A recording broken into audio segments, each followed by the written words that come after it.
No sir. Okay, तो हम लोग यहाँ पे एक बार फिर से इसको रिकॉल कर लेते हैं। हम इंटीग्रेट करने जा रहे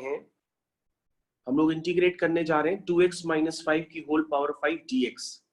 जब इंटीग्रेट इस तरह से करना होता है तो हम सबसे पहले सोचते हैं कि हम डिफरेंशिएट कैसे करते थे। तो जब डिफरेंशिएशन की बारी आती थी तो हम उसमें 2x माइनस 5 को u या v या t लेट कर लेते थे और उसका डिफरेंशिएशन करते थे यूजिंग चेन रूल।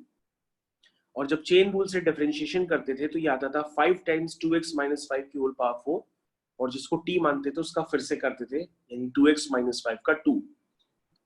तो आपका डिफरेंशिएशन कुछ इस तरीके से आता था। लेकिन अब हमको करना क्या है, अब हमको इंटीग्रेट करना है।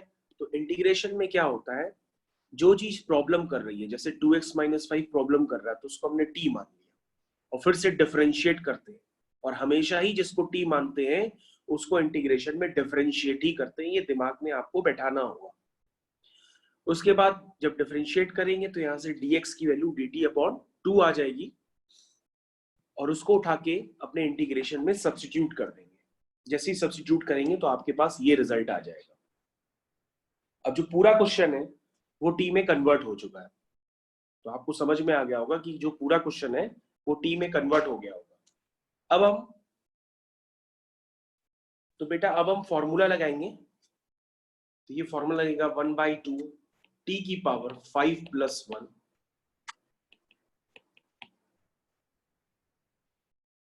टी की power 5 plus 1 upon 5 plus 1 plus C. तो ये हो जाएगा टी की पावर 6 अपॉन नीचे 6 इंटू 2, ये हो जाएगा 12, नीचे ये 6 इंटू 2 ये हो जाएगा 12 प्लस। तो इस तरीके से बेटा मैंने इस क्वेश्चन को किया और t की वैल्यू सब्स्टिट्यूट कर दी। t क्या है, t है 2x minus 5 whole power 6 upon 12 plus c। तो बेटा मैंने इस तरह से इस इंटीग्रेशन को किया है। अब इंटीग्रेशन इससे बड़े बड़े भी हो सकते हैं, ये तो फर्स्ट अभी बिगिनिंग का क्वेश्चन है। अगर नहीं समझ में आया होगा तो दोबारा फिर से समझना। तो c अपॉन 2 नहीं आएगा क्या बेटा? c upon 2। मतलब क्या कह रही हो बेटा, c अपॉन 2? Yes sir. नहीं, हम ऐसा कह सकते हैं, तुम कह रही हो मान लीजिए c अपॉन 2 आ गया, तो c अपॉन 2 भी एक नया कांस्टेंट है, उस कांस्टेंट को फिर से मान लो एक c। कांस्टेंट हमेशा सिर्फ कांस्टेंट की तरह ही आएगा, c की तरह, उसमें कुछ मल्टीप्लाई वगैरह नहीं होता है। कांस्टेंट हमेशा इंटीग्रेशन करने के बाद आता है, और इंटीग्रेशन करने के बाद आया है वो क्या है, प्लस सी।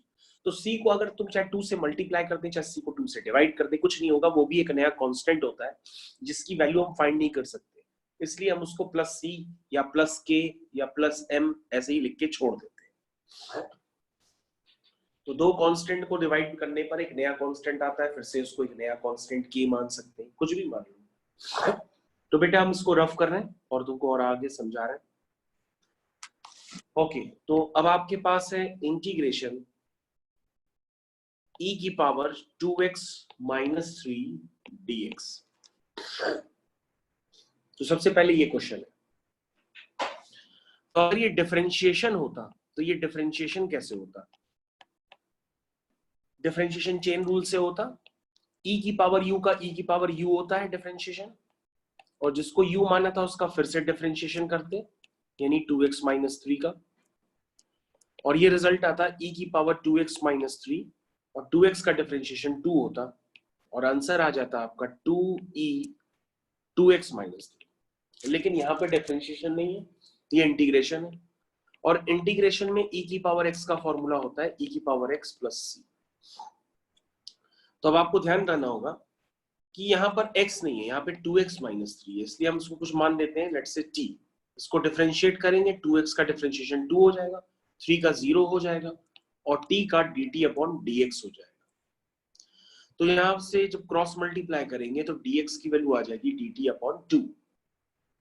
यहाँ पे वैल्यूज पुट करेंगे, और जब वैल्यूज पुट करेंगे तो ये हो जाएगा e की पावर t, और dx की वैल्यू है dt अपॉन 2, और e की पावर t का इंटीग्रेशन होता है e की पावर t ही होता है प्लस c, और वैल्यूज पुट कर देंगे, t की वैल्यू है 2x माइनस 3 प्लस। ये क्वेश्चन हो गया। यानी कि इंटीग्रेशन और डिफरेंशिएशन में कुछ सिमिलरिटी है, लगभग वैसे ही काम हो रहा है। बस इंटीग्रेशन में बच्चे को ये लगता है कि जिसको टी मानना है उसको डिफरेंशिएशन करना होता है, बस उसको ये याद रखना होगा कि जो चीज प्रॉब्लम कर रही है उसको टी मान लो और उसको डिफरेंशिएट करो। अब हम लोग आगे करना और स्टार्ट करते हैं। जैसे अब हम आपको उसका शॉर्टकट भी बता देंगे धीरे से। जैसे मैंने आपके सामने एक क्वेश्चन लिखा है, क्वेश्चन है integration sec square 7 minus 4x dx, ये इंटीग्रेशन हमने लिखा। तो सबसे पहले क्या सोचेगा कोई भी कि डिफरेंशिएशन में फॉर्मूला क्या होता था? डिफरेंशिएशन का फॉर्मूला होता है d by d x of 10x, ये होता है सेक स्क्वायर x। तो इंटीग्रेशन में आदमी सोचेगा कि सेक स्क्वायर x का इंटीग्रेशन 10x होता है, तो integration of sec square x is equal to 10x हो, क्योंकि इंटीग्रेशन और डिफरेंशिएशन ये एक दूसरे के रिवर्स प्रोसेस होते हैं। जिसको डिफरेंशिएट करने पे रिजल्ट आता है उस रिजल्ट को इंटीग्रेट कर देते हैं तो वापस वही रिजल्ट आ जाता है जिसको डिफरेंशिएट किया था। तो बेटा बहुत देर तक तो हम तुमको अब नहीं सिखाएंगे, अब मैं आपको सीधा शॉर्टकट बता रहा हूँ और उसका प्रूफ भी करा देता हूँ उस क्वेश्चन। तो इसका आप डायरेक्ट आंसर लिखिए, सेक स्क्वायर यू का इंटीग्रेशन होता है 10u, सेक स्क्वायर यू का इंटीग्रेशन होता है 10u, ध्यान देना, सेक स्क्वायर यू का इंटीग्रेशन होगा 10u, और जिसमें आप ध्यान से देखिएगा जो x का कोफिशिएंट होता है उसको आपको ध्यान देना होता है। तो इसके अंदर जो 7 माइनस 4x है उसमें x का कोफिशिएंट जो है -4, तो आप क्या करेंगे धीरे से इसमें डिवाइड कर देंगे -4 का और लिख देंगे +c। तो इस तरीके से आप डायरेक्ट रिजल्ट ऑब्टेन कर सकते हैं। बस आपको ये देखना होगा कि इंटीग्रेट करने के बाद जो भी x का कोफिशिएंट है उस x के कोफिशिएंट को डिवाइड कर दो, और कोई भी कुछ काम नहीं करना है। मतलब हम हर बार यही कर रहे हैं। आपने लेट से जो हम लोगों ने ऊपर वाला दिया हुआ है e की पावर 2x माइनस 3 dx, उसको अगर हम करें शॉर्टकट से तो हम e की पावर u का e की पावर u लिखेंगे, यानी e की पावर 2x माइनस 3 लिखेंगे, और जो x का कोफिशिएंट है 2 उससे डिवाइड करेंगे। तो देखो बेटा रिजल्ट यही आएगा। तो हम लोग इतने लॉन्ग कट मेथड से नहीं चलेंगे, ये तो आपको हम समझाने के लिए कर रहे थे कि अगर आपको याद ही ना रहे तो भैया फिर आप एक एक स्टेप करके फॉलो करें, लेकिन इतना टाइम नहीं लगाया जाता है। इंटीग्रेशन के सारे ही फॉर्मूले जो हमने आपको बताए थे वो वैसे ही सारे एप्लीकेबल होंगे, बस आपको x के कोफिशिएंट से डिवाइड करना होगा, तो आपका रिजल्ट हूबहू वही आ जाएगा जो आप इतने लंबे प्रोसेस से कर रहे हैं। तो ठीक है, मैं इसको रफ करता हूं, तुमने इसको नोट कर लिया होगा। रफ कर दे बेटा। Yes sir. Okay,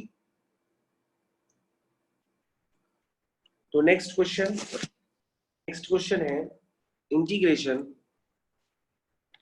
dx upon under root of 3x plus 4 minus under root of 3x plus 1, ये इंटीग्रेशन। अब तुम कहोगे सर ऐसा तो कोई फॉर्मूला आपने बताया नहीं है, क्योंकि ये डिनोमिनेटर में स्प्लिट तो हो नहीं पाएगा अलग अलग, तो कैसे करेंगे? तो हमने कहा कि बेटा अगर फॉर्मूला नहीं पता है इसका कोई, तो सबसे पहले तो उसको सिंप्लीफाई करना पड़ेगा। तो कभी भी रूट ए प्लस रूट बी आता है या रूट ए माइनस रूट बी आता है, तो सबसे पहले हम इस तरह के फॉर्म्स को रैशनलाइज करते हैं, यानी हम इसको सीधी सीधी रैशनलाइज करेंगे। यानी रैशनलाइज किससे करते हैं? उसके कॉन्जुगेट से। तो बेटा हमने रैशनलाइज करना स्टार्ट कर दिया, क्योंकि अभी हम तो सिंप्लीफाई कर रहे हैं, अभी तो ये इंटीग्रेबल के फॉर्म में ही नहीं है। तो हमने डिनोमिनेटर के कॉन्जुगेट से रैशनलाइज कर दिया, डिनोमिनेटर के कॉन्जुगेट से रैशनलाइज कर दिया, ठीक है। तो ये मैं इसको लिखने जा रहा हूं, इसमें कोई प्रॉब्लम हो तो पूछ लेना। तो जब मैं रैशनलाइज करूंगा तो अब मैं स्टेप्स इतने बड़े बड़े नहीं लिखूंगा क्योंकि हो गया question.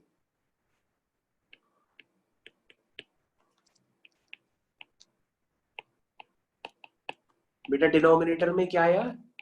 a plus b a minus b, क्या आया बेटा? हाँ, डिनोमिनेटर में 3 आएगा। जब आप a square minus b square करेंगे तो आ जाएगा 3x plus 4 minus 3x minus 1, यानी कि 3 आ जाएगा। 3 को बाहर कर दीजिए और क्वेश्चन आपका हो गया। ये हो गया under root of 3x plus 4 dx plus 1/3 under root of 3x plus 1 dx। तो क्वेश्चन बेटा हो गया आपका।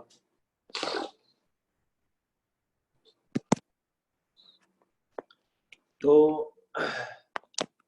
अब कहो कि सर ये कौन सा फॉर्म है? हमने कहा ये x की पावर n dx है, तो फॉर्म लगाओ। क्या होता है? x की पावर n प्लस 1 यानी half plus 1 upon half plus 1। ये तो फॉर्मूला होता है x की पावर n, मतलब u की पावर n। अब देख लो उसमें x का कोफिशिएंट क्या है? x का कोफिशिएंट है 3, जो x का कोफिशिएंट है उससे डिवाइड कर दो, प्लस 1/3। ये हो गया हाफ प्लस 1। हाफ प्लस 1 को हम 3/2 भी लिख सकते हैं डायरेक्टली, अपॉन हाफ प्लस 1, और जो x का कोफिशिएंट है 3 उससे मल्टीप्लाई कर प्लस। तो बेटा आपका रिजल्ट आ गया। इसको सिंप्लीफाई करो बेटा।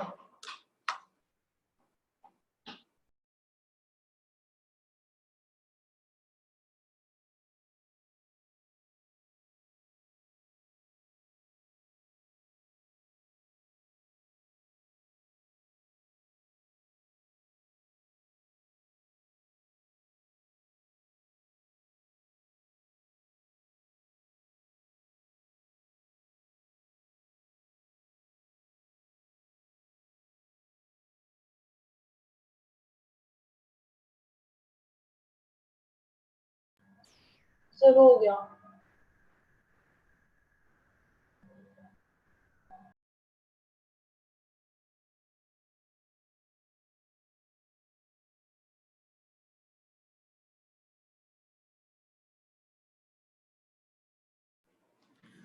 ठीक है बेटा, तो हम इसको रफ कर दे रहे हैं, बाकी सिंप्लीफाई वगैरह करना बात की बात है, फिर वो देखते हैं। ओके, तो एक क्वेश्चन अब अपनी कॉपी में लिख लीजिएगा, उसको आप घर पे कर लीजिएगा। एक क्वेश्चन मैं आपको दे रहा हूं, उसको आप कॉपी में नोट कर लीजिए और उसको घर पे कर लीजिएगा। क्वेश्चन है dx upon under root of 1 minus 2x plus under root of 3 minus 2x। ये इसको जब आप करेंगे तो उसका आंसर आएगा 1/6 1 minus 2x whole power 3/2 minus 1/6 3 minus 2x whole power 3/2 plus. ये आपका होमवर्क है, आप इसको अपने आप से कर लीजिएगा घर पे। ठीक है, इसको मैं रफ कर देता हूं और दूसरे क्वेश्चन की तरफ स्टार्टिंग करता हूं।